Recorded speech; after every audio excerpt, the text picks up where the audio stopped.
Hello guys, good morning. কেমন আছো সবাই? আশা করছি সবাই ভালো আছো। আন্দামান ভিলেজ লাইফে সবাইকে স্বাগত জানিয়ে আবার একটা নতুন ভিডিও নিয়ে চলে এসেছি তোমাদের সামনে। আর দেখো, আমি এখন যাচ্ছি ছেলের স্কুলে। ওকে ওই মাসে একবার দুবার নিয়ে যেতে হয় ওয়েট হাইট মাপার জন্য। তো এখন যাই, আর ও যে ছেলে ওর পিসির সঙ্গে আগে আগে চলছে।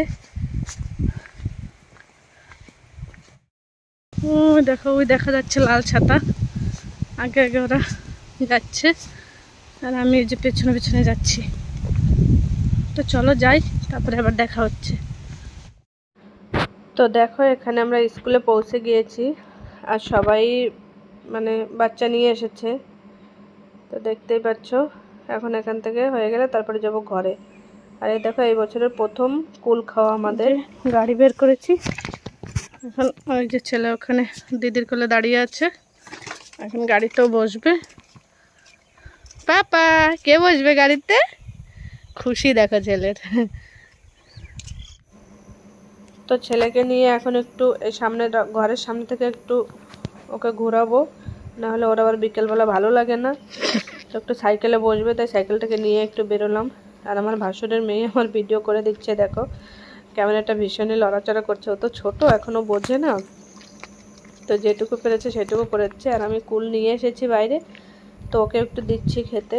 এই বছরের এই প্রথম খেলাম, বাবা নিয়ে এসেছিল। আমাদের বাড়িতে গাছ নেই, অন্য একটা বাড়ি থেকে নিয়ে এসেছে, ওদের গাছে প্রচুর হয়েছে, তো ওরা সবাইকে দিয়ে দিচ্ছে, তাই বাবাও আমাদেরকে একটু নিয়ে এসেছিল। আর দেখো এদিকে আমার দিদি কি করছে, দেখো সুপারি টোকানোর নিউ টিক্স। তো সেই কী করে ও সুপারি টোকাচ্ছে, দেখো এরকম করে টোকালে গিয়ে বলো তো মাজা ব্যথা করে না, আর বুটোয় বুটোয় টোকালে তো পুরো মাজা ব্যথা করে না, মাজায় প্রেশার পড়ে। তো দিদি এইভাবে ও সুপারি পেরে এখন সুপারি টোকাচ্ছে, তাই ভাবলাম যে তোমাদেরকে একটু দেখাই। তো আমাদের এই নিউ নতুন যে টিপসটা তোমাদের কেমন লাগলো অবশ্যই কমেন্ট করে জানিও। যদি ভালো লেগে থাকে তাহলে একটা লাইক দিয়ে যেও। তো দেখো দিদি এখন সুপারি টুকিয়ে নিচ্ছে, তো সুপারি টোকাক আর তোমরা দেখতে থাকো। এই টাইমে এখন তো সুপারির কাজবাজ চলতেই থাকবে, সারা বছরই থাকে, কিন্তু এই টাইমটা একটু বেশিই থাকে। তোমার সুপারি প্রচুর পরিমাণে পাকে না এই সময়, তো সেই জন্য এই টাইমটা একটু কাজটা বেশিই থাকে। তো দিদি একাই পেরে টোকাচ্ছে, বালতিতে করে টোকালে একটু ভালো হয় টিনের থেকে, তো বালতিতে করেই টুকিয়ে নিচ্ছে, কারণ ওটা ডান্ডি হ্যান্ডেল আছে, তো হ্যান্ডেলটা ধরতে ভালো হয়। তো তোমরা সমস্ত ভিডিওতে আমাদের প্রচুর প্রচুর ভালোবাসা দিচ্ছ, আমার ভীষণই ভালো লাগে দেখতে। তোমরা যখন কমেন্ট করে জানাও বলো, তখন আমার ভীষণ ভালো লাগে কমেন্ট করতে।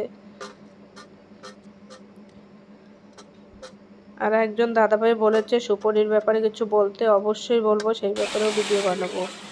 আর এখানে দেখো কি সুন্দর একদম ন্যাচারালভাবে ঝর্ণা বয়ে যাচ্ছে, দেখো পাথরের উপর থেকে কি সুন্দর জল পড়ছে। আমার একটা ভাই এই যে গিয়েছে ঘুরতে, তাই ও আমাকে বললো যে দিদি দেখো জায়গাটা এত সুন্দর, তাই আমি একটু ভিডিওটা তোমাদেরকেও দেখালাম। তো ওরা ঘুরতে গিয়েছিল, সেইখানেই দেখো কি সুন্দরভাবে জল পড়ছে, একদম ন্যাচারালি হয়েছে ঝর্ণাটা। আর বড় বড় পাথরের উপর থেকে ওই দেখো উপরে আরও উপর থেকে, অনেক উপর থেকে জলটা আসছে। তো যতদূর ওরা পেরেছে ততটা ভিডিও করে নিয়ে এসেছে, তাই তোমাদের সঙ্গে একটু শেয়ার করলাম। আর জলের এত সুন্দর আওয়াজ, যে জলটা পড়ছে একটা ঝরঝর ঝরঝর করে একটা আওয়াজ, ভীষণই ভালো লাগছে।